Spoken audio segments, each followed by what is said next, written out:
All right, everybody, welcome to the L7C podcast. You got Martin here, and you got my main man, Mitchell Osso here. Mitch, say hi to the viewers or listeners. Greetings, listeners. Hopefully, everyone is enjoying their Friday night, late night fun talk all about whatever it might be that we want to discuss today. And one of our first topics of our very first episode is just a little bit about, well, Martin and I, so then you know who you are getting your information from. So, Martin, take it away. Thanks, Mitch. So we were college roommates freshman year, freshman year at Capital University, random roommate pairings. Anyone who's been to college knows how you do that survey right when you're entering about what your preferences are of who you want to room with. And we were a random pairing in 2010. And since 2010, we lived together again sophomore year, then took 2 years off, and then lived together for the 4 years, and then from random roommates to best man at each other's weddings.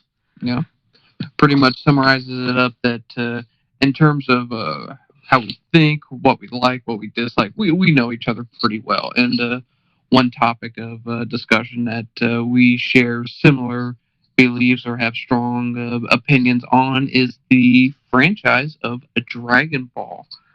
One of the most popular, let alone animes and mangas in the world, but just a cultural phenomenon to everyone who is connected to just the world in general. Even people who have never watched the show can probably at least describe what a Super Saiyan is. Maybe not in epic detail, but they at least know what it means when it is said out in public. So that's going to be our focus for this first episode. And Martin, how do you want to approach what we discuss? Are we discussing Z Super? Recent manga chapter came out yesterday.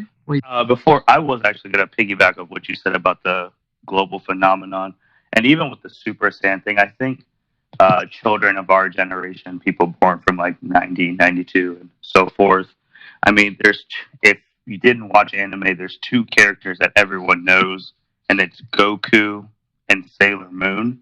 Like, everyone knows who those two characters are, and like, you know about Goku, you know about Dragon Ball, you know about his colors. Like, you just know the guy. You see him, you're like, oh, that's Goku. You may never watch the show, but you know that's Goku. I think we should start with some Super. I mean, that's the hot news. Yeah, that's the hot news. Dragon Ball Super. When we used to live together, and it ended in March 2018, and it kind of ended abruptly. And I know you and I were both kind of shocked that it was just ending like that. And there's been no follow up to it. There's been no Super on TV or anything. And I guess asking you, do you feel like they're missing out on posting stuff? Well, it just doesn't make sense to me that in 2019 alone, if I recall our conversation, Dragon Ball poured in over $1 billion in merchandise and video games, and whenever they released Broly, and that wasn't even with Super on television. So you can probably research the numbers of how much Dragon Ball the franchise was pulling in from 2018 on back. But it's like, now we're in 2020, and everyone's going to remember 2020 as the year in which you're stuck at home, and Netflix subscriptions are off the charts. Therefore, you could probably then say Hulu or even Crunchyroll, whatever it might be. Everyone is watching television or they're streaming. They're doing something, and yet here we are with no new Dragon Ball Super episodes in over 2 years. It's mind-boggling that this opportunity is being missed. When you watch Super, and full disclaimer to everyone, me and Mitchell watched every episode of Dragon Ball, Dragon Ball Z, Dragon Ball GT, Super, all the movies, even the movies that didn't even come out in the USA. We are well versed in the Dragon Ball world. Do you feel like Super stood up? Like, did you feel like after Z that it could compare to Z? Did you feel let down by it? after how Z ended, or I feel as though Z is like, it was like, in terms of like Toriyama's work, it was like the Odyssey or like the Iliad of like, like anime, for example. Now there's other animes that probably have delved deeper into their stories and they might be more intriguing, but like the grasp and the monumental like reach that Dragon Ball franchises met, it's just hard to compare to. But like when Super came out, um, it started off with the Beerus saga, and when we were watching it, nostalgia was kicking in. Everyone's excited. It could have probably the production could have been better because I don't know if anyone has seen the original like drawings. They were bad. Watch the Super Saiyan 3 Goku versus Beerus fight. It didn't look as good. But in terms of like Super, if it brought back like an excitement, the Beerus saga was all right. I mean, it didn't end like on anything spectacular. Basically, Goku passed out, and Beerus was not going to destroy the planet. Then it got interesting with introducing new universes, because then that's different set pieces, new characters. Um, then it got really good. Then with when they introduced Zamasu and Goku Black, and you're thinking of an evil Goku and going like almost polar opposite. And it was good. And then Tournament of Power. Overall, Z is significantly better, but Super I think has done pretty good in terms of its structure. Um, Always room for improvement, I do believe, and yeah, I think Super's doing pretty good for itself. yeah, when I think about Super too, like even the Beer saga, I don't even think about what they were showing episode wise. I always think about the movie. I do feel like if those two movies if they didn't do as well as they did the box office, we might not have had Super. Um, because those movies unexpectedly killed it at the box office. I know we went to Resurrection F together with our group, and we went to the theater near Ohio State, and we thought it was just going to be like the 6 or 8 of us, and there was people sitting on the floor, and it just showed how big the Dragon Ball Z community really is. And I do agree with what you were saying. I felt like when it got to the Goku Black Art, we were like, okay, this is some really good stuff. And I feel like the ending of that just ruined that whole arc. And then the Tournament of Power, we were just like, okay, we get to see all the other universes, survival, if you get erased. I mean, we all had the feeling that Goku's universe, Universe 7, was going to win, and probably wished them all back, but it was just pretty linear at that point. Yeah. I guess in other episodes we could talk about the power scaling and how a lot of stuff made no sense in that Tournament of Power, and It hasn't made sense since Frieza, man. It has not. Ever since they introduced Frieza in Dragon Ball Z, nothing makes sense with power scaling. Yeah, that's true. And just like for example, like the Tournament of Power, Kefla made Goku go Ultra Instinct Sign, but she's over there losing to Mystic Gohan in the manga. Like there's just this divide, and it just kind of ruined Super for me. I also didn't like how the anime was pumping out episodes a lot quicker than the manga. I feel like if they would have waited for the manga to end, it might have been better.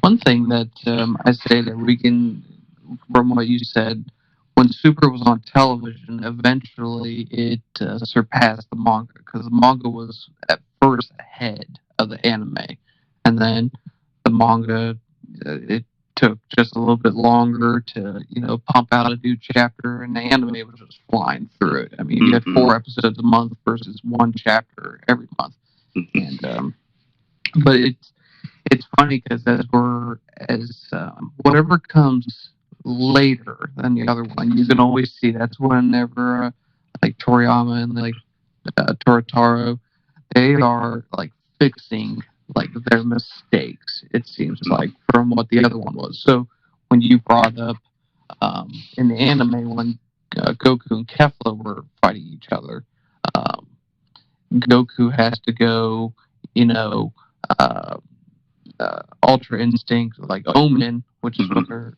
referring to now in the manga, um, is that it didn't make sense. You know, you have a Saiyan who just learned Super Saiyan 2 right during the Tournament of Power. You had another Saiyan who goes the legendary Super Saiyan transformation. And if you want to do comparisons around other Dragon Ball media, they should not be stronger than even a Super Saiyan God. But we have them decimating Goku and Super Saiyan Blue to the point where he has to go UI. Again, it doesn't make sense. But then in the manga, then they actually like course correct themselves and they have Kefla go up against Gohan, Mystic Gohan. Even though you pointed out in the side conversation that the artwork did not accurately show Mystic Gohan, but we'll just say it's Mystic Gohan. And yeah, it's just kind of funny how they fix it. They fix their mistake in whatever medium after the fact, which with the manga chapters now, with us dealing with Moro, there's already some like discrepancies that in the translations that make absolutely no sense. If anybody listening reads the manga chapter, well, I guess spoiler alert, uh, Vegeta learns a new power and he's fighting Moro's the new bad guy, and Piccolo says the line that Vegeta never underestimates an opponent, which is total bogus because he underestimated Frieza whenever Frieza was in his final, 1% final form, you know. He underestimated Cell. That's how Cell got perfect. Underestimated Majin Buu when he first came across him. And I can't wait to see the anime of that because I'm almost certain that line will not be in the anime. So. No, that'd be retcon. And you just went into the manga for those who haven't been keeping up with Dragon Ball. Even though Super's been off TV, the manga has still been ongoing, and they've been in the Galactic Prisoner arc, and the main bad guy is Moro.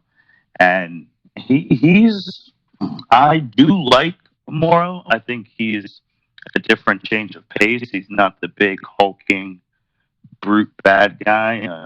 I mean, I know we first saw him, we were like, okay, this guy's doing magic. This is kind of different. And then as the series progressed in the manga, we're just like, oh, are they going to beat this guy? I mean, like, or how are they going to beat this guy? And it's been a while that we've had that, like, okay, so how are they really going to beat this guy? Because everything that they've tried hasn't worked. You see, that's what made Zamasu and Black so interesting. Was Zamasu was, you know, immortal, so we couldn't just kill him by normal means, if at all.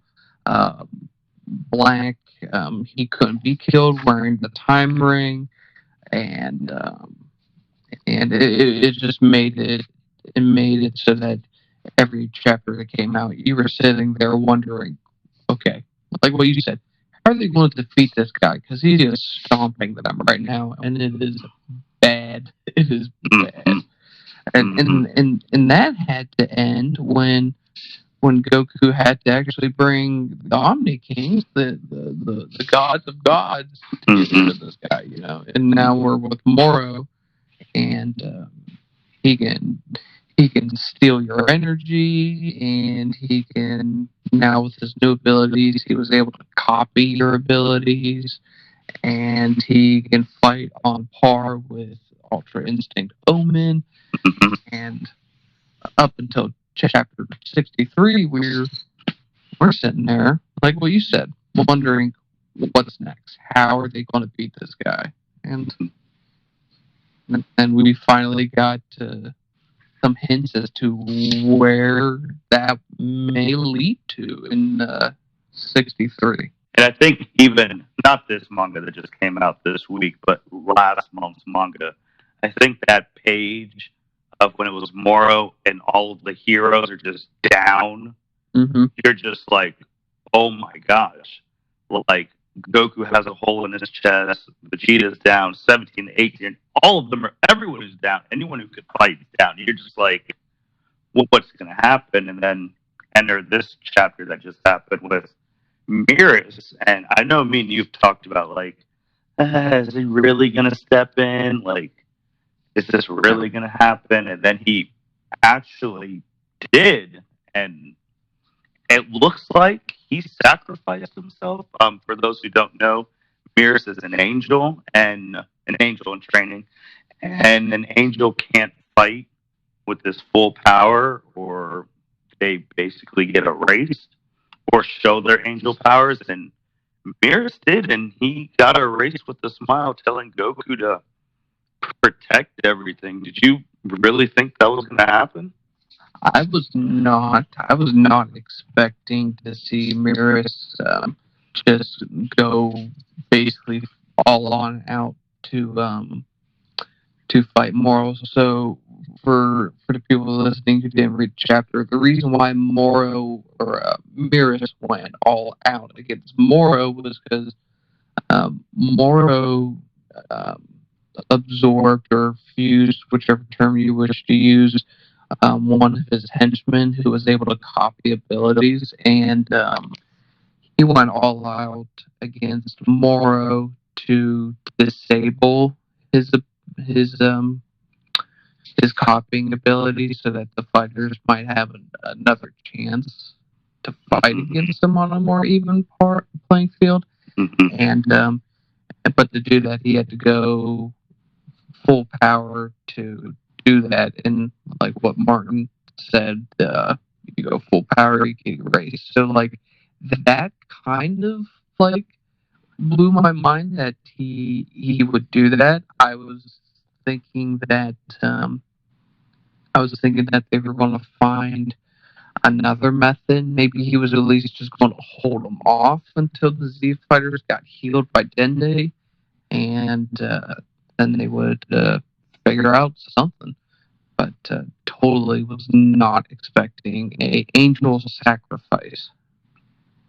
Right, like that. That was, it was big. I know the thing is that him and Goku trained for what, 3 months in their own spirited time, and I guess it was the running thing of Dragon Ball that Goku has an effect on people, even if he's met them for a day or a month.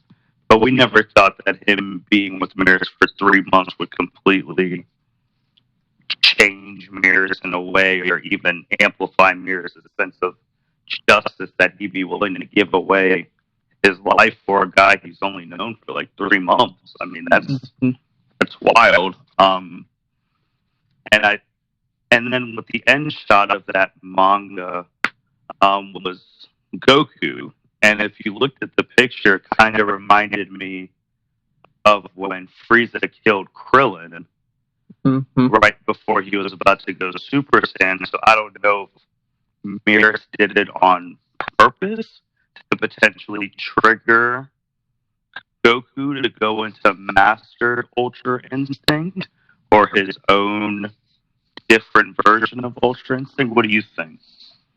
I don't think that he sacrificed himself to make Goku go MUI, but I mean, it is shaping up that is going to be like that's going to be the trigger, like what you compared to with when Krillin died to Frieza on Namek, Goku just legendary transformation, and so that's what they're shaping it up, is that Goku's going to go MUI. Now, the question then is that I have for you is, do you believe that if, I'm going to say when, but I guess the ultimate question is if Goku goes MUI, is that going to be is that going to be the final like battle? Is that the conclusion of this?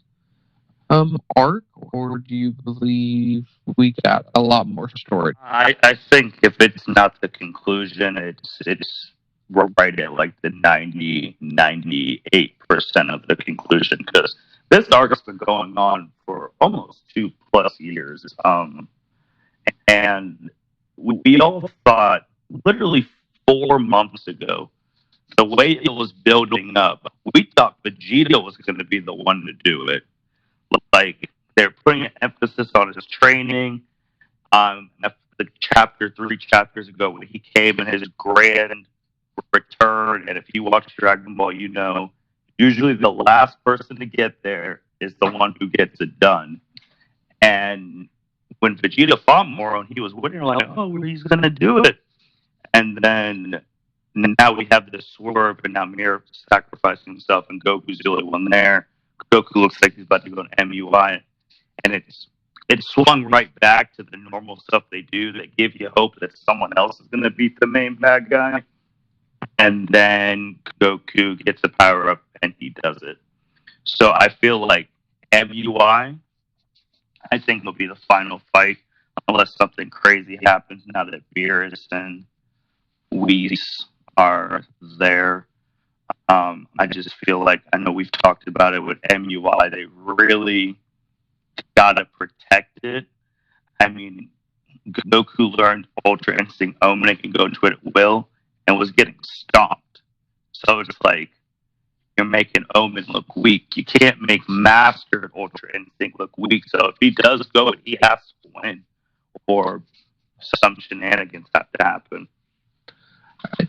I think, at least for my hopes, is that when Goku goes MUI, I mean, we have this problem. Let's say he goes MUI, and if he wins, then the arc is over, and then I feel like what they have built up in story throughout the past 2 years, they basically have just kind of left hung to dry. So whenever it started off, and there was the flashback to when Moro used to fight the Kaio, who was the Supreme Kai of Supreme Kais back in the day, fighting Majin Buu, all that. Mm-hmm.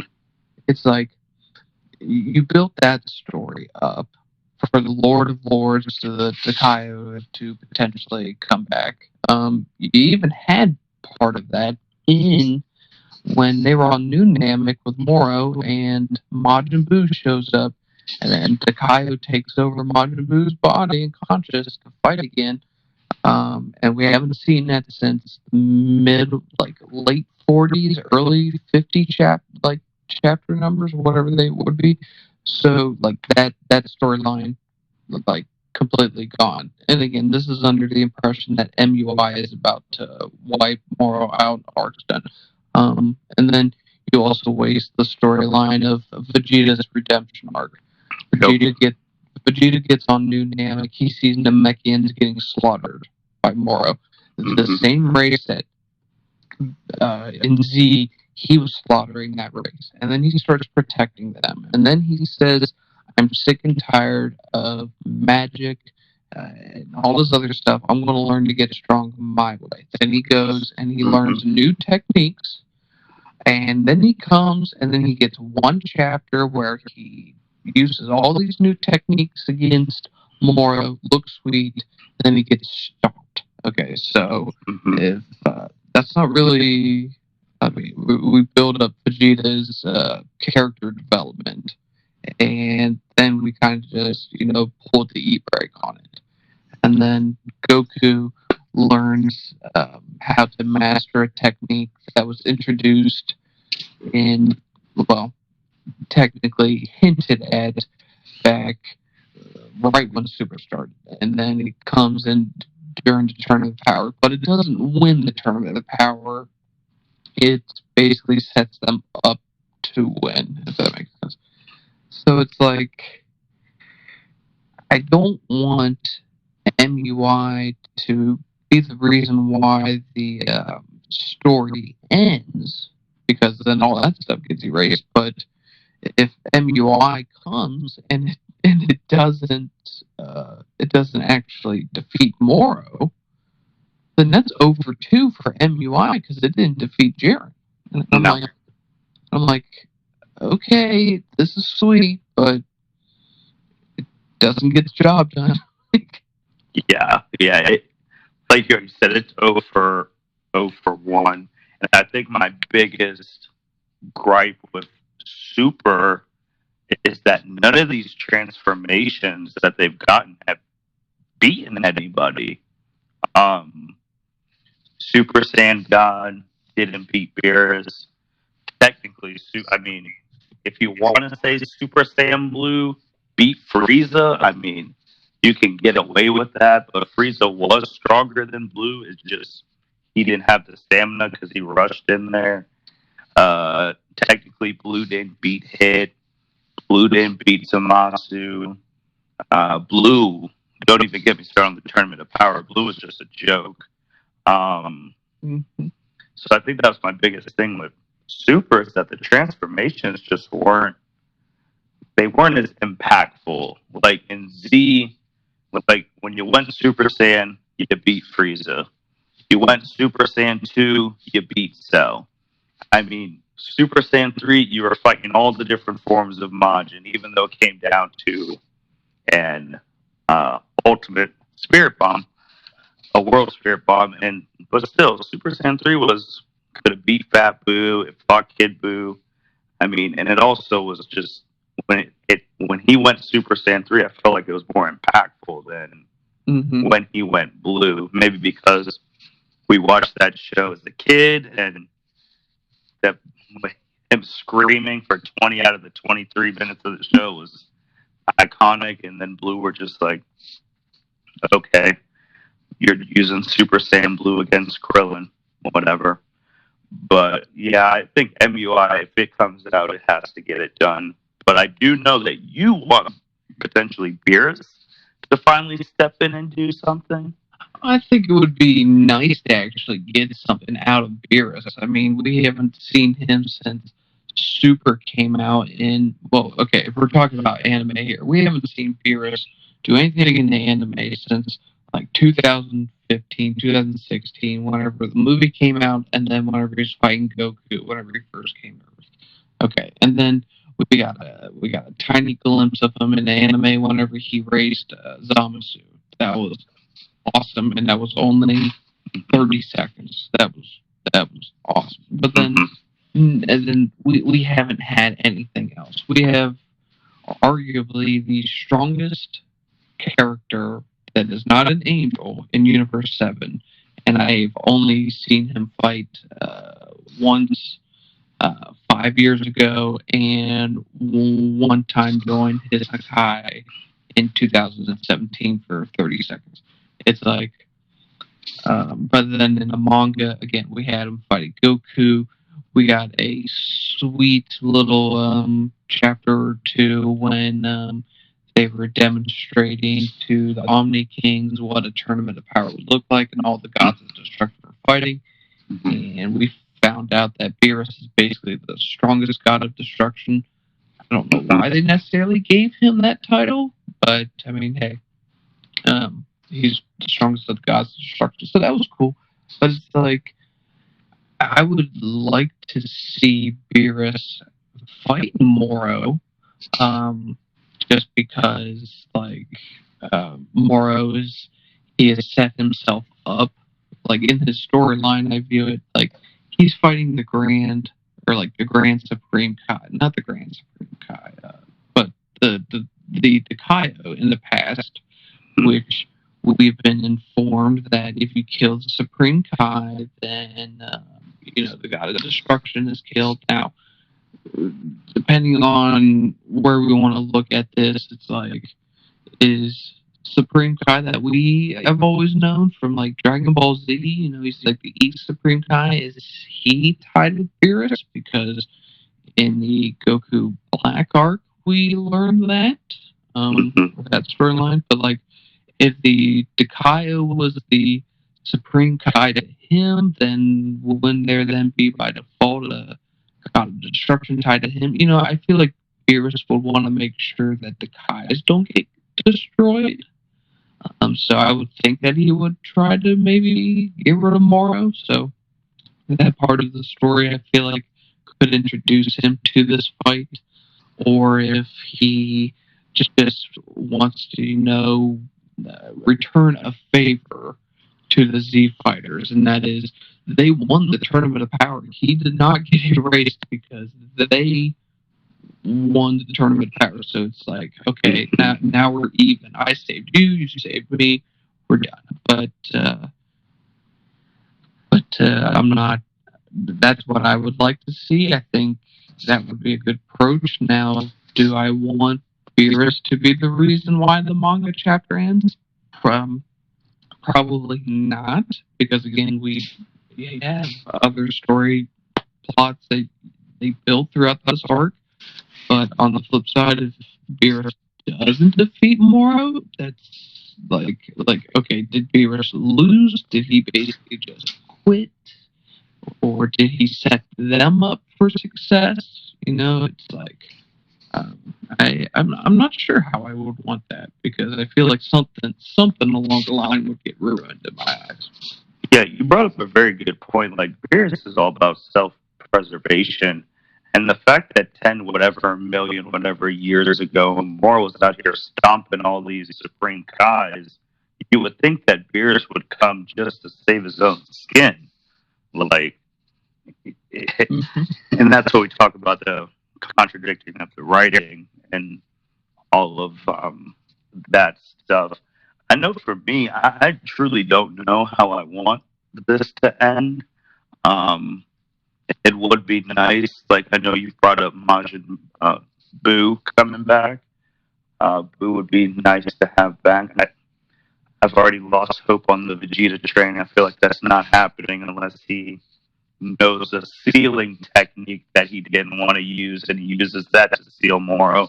But I feel like with Moro, he's too big a threat that they can't seal him. They got to kill him. So, and MUI, I mean, if MUI gets the win, then that's going to be cool. As long as Goku still doesn't master it, if he still has the ways to master it, that'd be okay. But then we're back to the status quo. But I guess after Moro, do they even? I know they have to get to that time skip where Goku fights Oob at the tournament, but what do they have left to get there after Moro? Well, the one thing I want to say about MUI is, let's say Goku does end this arc winning with MUI. That's fine. I'm with you, though. I don't want him to master it. I don't think I ever want Goku to master Ultra Instinct, because it's kind of nice, like how they built that up when Whis was training them, and he was telling them you need your individual, like your body needs to think on its own. Your arms and legs, they need to think independently of one another. And then we didn't see that from through Hit. We didn't see that through Zamasu. We didn't see that until halfway of the Tournament of Power when Goku figured it out. And it had an impact. Now, granted, they didn't beat Jiren. Okay, you find out that Goku couldn't sustain the time limit for it. It just beat him up too much. Okay, that's fine. That can get improved, but it's like I don't want like what you were stating is that Super Saiyan Blue is a joke. I don't want MUI to be coming in and out all the time, clicking my fingers to try to resolve the issue. I would rather see it once every 3 arcs, and then it just clicks. Then Goku gets it, then problem solved. But so with that being said, going back to the question you did ask, and that is, where can they go after this? I think they still have themselves set up pretty good, because the Tournament of Power only introduced 8 of the universes. So we still don't know anything that is going on in universe 112. I think I forget what the numbers were. 5. I don't think we saw or Universe 5, and then Universe. I honestly can't remember what the fourth universe that was not shown was, but you have these universes that did not participate in the Tournament of Power, and when they did the ranking scale of like the mortal levels, which the Grand Priest and the Omni Kings, they basically made and for anyone who doesn't know this, they made a ranking list of all the mortals that were in those universes based off of. It was probably based off of like their strength, their fighting, maybe how intellectual they are, their advancements in technology, civilization, all that stuff. And Universe 7, the one in which we've grown to admire the most, was second from the bottom on that list, only behind or in front of Universe 9, which was absolute garbage. But anyways, so all these other universes, these other 10 universes, are significantly, at least overall, more intelligent, more powerful than Universe 7. And there's the top 4 we didn't see. So you'd have stronger villains in there. You could introduce new protagonists who are significantly stronger too. And so, I mean, I think they do have room to explore and play with. And I don't know if they're going to do that before or after Ooh. But I think they got some room to play with. You brought up those other universes and potentially stronger villains, but I just can't see a villain, even though it's Dragon Ball, it's going to happen. I can't see a villain being stronger than Moro absorbed with 7-3. The thing, they really need to just start getting more clever, kind of like, and they did this with Moro or like Zamasu. It's like, I don't need the villains to be Broly-esque. They don't need to be just super powered up, because, again, power scaling has always been an issue. Zamasu was sweet because he was immortal, so that added, and he was really strong, so it added a dimension to it. Moro has magic, which actually I would probably like to discuss. That I feel like we need to see more different kinds of magic, but that's a different question. But those are things that gave spice to the antagonist and that makes it compelling. So I don't know how they can keep that kind of track going, but yeah, they need to do something with the antagonists from the other universes that sets them apart from what we've been fed in the past. Yeah. And I think for me too, there's a lot of things in Super I still want to see. I still want to see the Beerus versus Goku and like Vegeta rematch, like right now. I mean, especially with Goku having UI. But Vegeta's also shown in his Super Saiyan Blue evolution form that he could punch through Hakai's. So that could cause stuff in with his new stuff. I still want to see that. Obviously, they got to bring back Broly sooner or later. He's chilling on planet Vampa right now, and the movie was just such a big success that he has to come into a story arc. We still have the Universe 6 Saiyans, even though I'm not the biggest fans of them. Vegeta wanting to meet their king over there. There's still that. And you still got the rematch, potentially with Jiren, and Toppo for that matter, because Toppo probably wants to get another crack at Vegeta too. But especially the new Jiren, where he was starting to be like, "Oh, the friends aren't that bad." So now he can have that little plot armor too, fighting for his friends again. So you still want to see that, and it just, I don't know if it'll end where maybe Goku or Vegeta take the reins of God of Destruction. I don't think that's going to happen, but I mean, the Super is basically them pushing themselves to be beyond the gods, and sooner or later, one of them, or if not both, are going to be at true God level or beyond. Yeah. And you just reminded me. See, the one thing about like what they're so with the moral arc, the one thing that they were gearing up to is that Goku and Vegeta are as strong as gods. Well, one little subplot that was at the beginning of the this arc was that um, to for the Grand Kai or Takayo to defeat Moro in the past, he had to use his own god powers to seal away Moro's magic.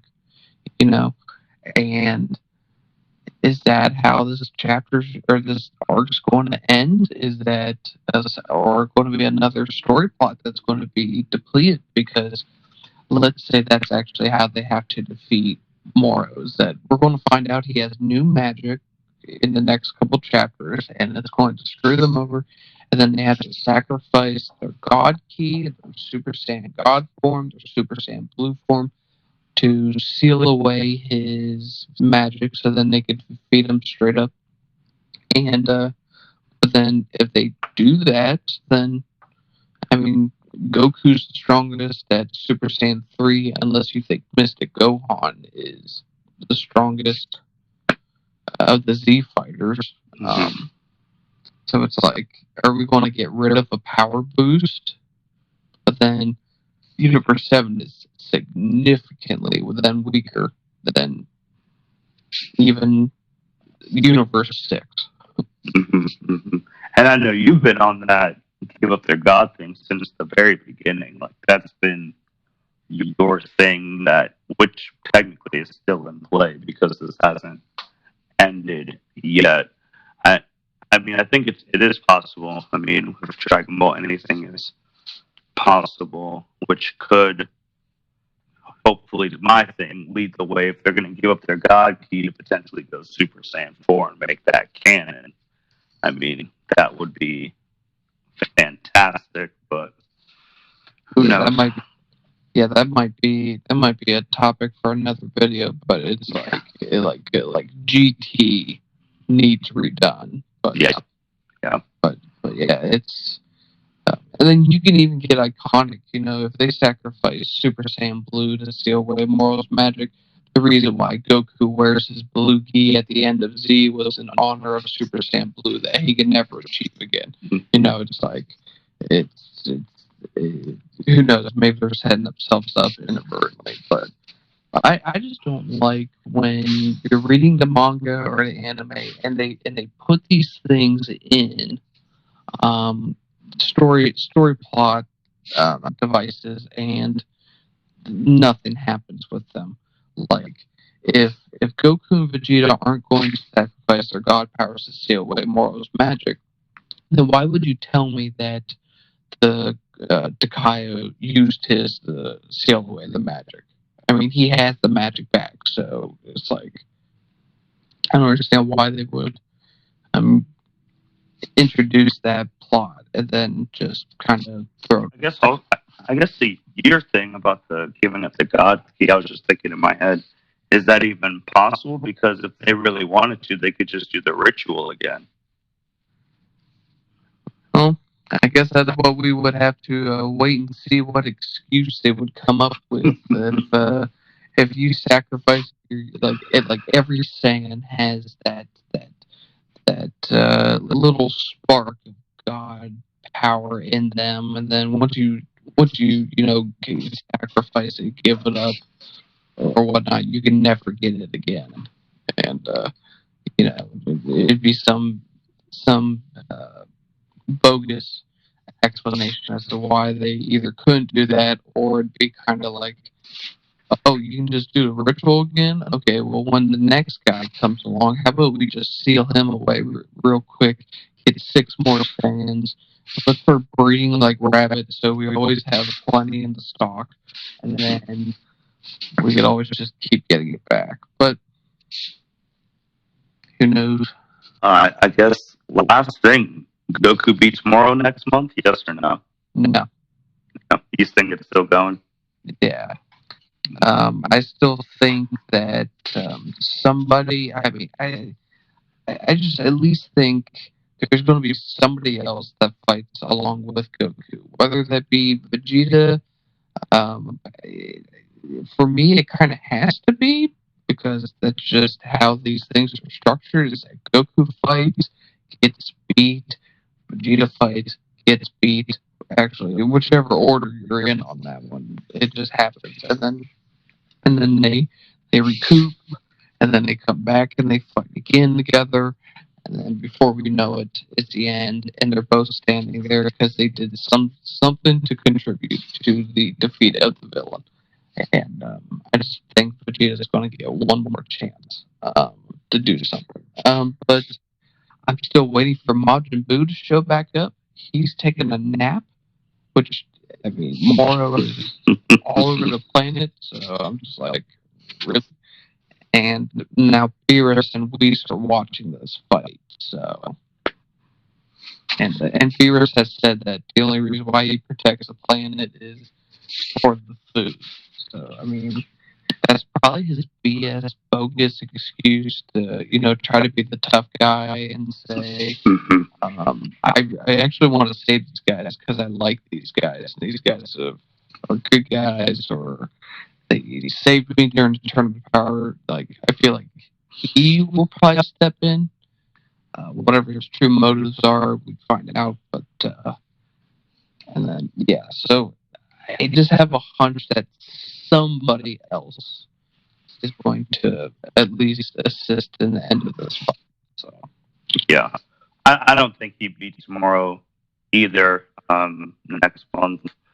I do think he is, from that last picture, he's gonna tap into MU alive maybe for a bit, and then is about to beat Moro, but then Moro pulls off another shenanigan, and then the last stand happens with the others coming. So that's what I think is going to happen.